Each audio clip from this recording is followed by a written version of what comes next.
Okay, let's pick back up. Right, so then longen folk to go on pilgrimages and palmers for to taken strands, the fernhalls, knoth and sundry lawns. Right, so looking at the physical landscape and what's happening, right? Easter's coming, right? We have all this going on, this rebirth. So we decide to go on that pilgrimage to a distant land, right? To a distant shrine, right? All the different shires ends, like we're hobbits there. Of England to Canterbury they wend, the holy blissful martyr for to seek, that him hath holpen one that they were seek. So, right, we're leaving nasty old dirty London, and where are we going? Right, we're going on this long walk. Right now, today, this would think, oh, I'm not walking all this way down to Canterbury. I'm taking a car. But this was a really good time to get, like I said previously, out of the city, right? Go down here to Canterbury. We get to meet people.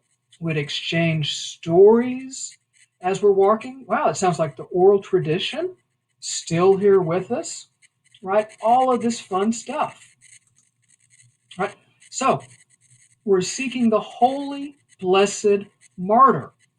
The martyr that we're going to visit is St. Thomas Becket.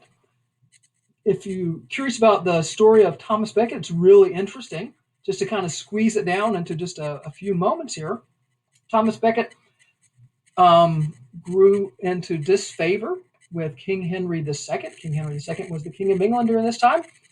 And the king was with his knights, and the king was upset about Thomas Becket. So the king said, will no one not rid me of this man? So his knights took it as an order to go out and kill Thomas Becket. And here's what's kind of interesting. You'll notice that Thomas Becket is depicted with a sword. Some people say behind his head. But actually, guys, some bad news. If you look, yeah, they came and they took care of Thomas Becket. They stabbed him in the head. Because of that, um, King Henry II ended up getting into a lot of trouble. He did public penance, and Thomas Becket was declared a martyr. And that's where we're going, right? So we're going there for healing. During this time, there might be some relics of the saints we might be able to purchase or touch, right? So we're going for spiritual enrichment, also for physical healing. But they'll that in that season on a day, and Southwark at the tabard as I lay, right? Ready to wend on my pilgrimage to Canterbury with full devout courage. So what happens? Ooh, did y'all notice that? Aye. Here's something unique. Geoffrey Chaucer, our author, is putting himself into the Canterbury Tales as an actual pilgrim. So the advantage to this is that he gives us commentary on what's going around. He's able to relate different portraits and caricatures of the different pilgrims. So then we see that we have sundry folk, various sorts of people, right? And we're all pilgrims. So who's going here with us? We have all of these different pilgrims, right? Some are going to be from the nobles, right? The second estate, the first estate, the clergy is going to be there, and lots of people from the third estate.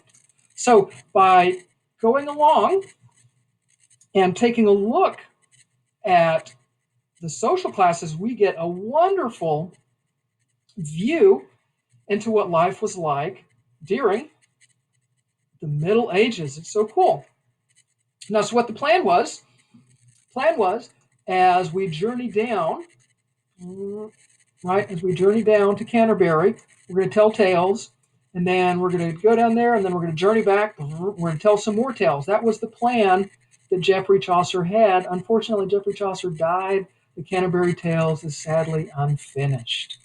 Wow, I know.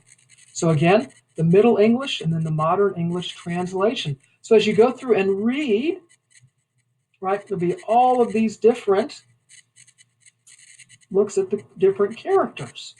And then the next thing we have to read is the Nun's Priest Tale, which is a lot of fun. And again, it's set up the same way. Middle English and then Modern English. So I hope everyone is excited as I am to begin taking a look at Geoffrey Chaucer in the general prologue.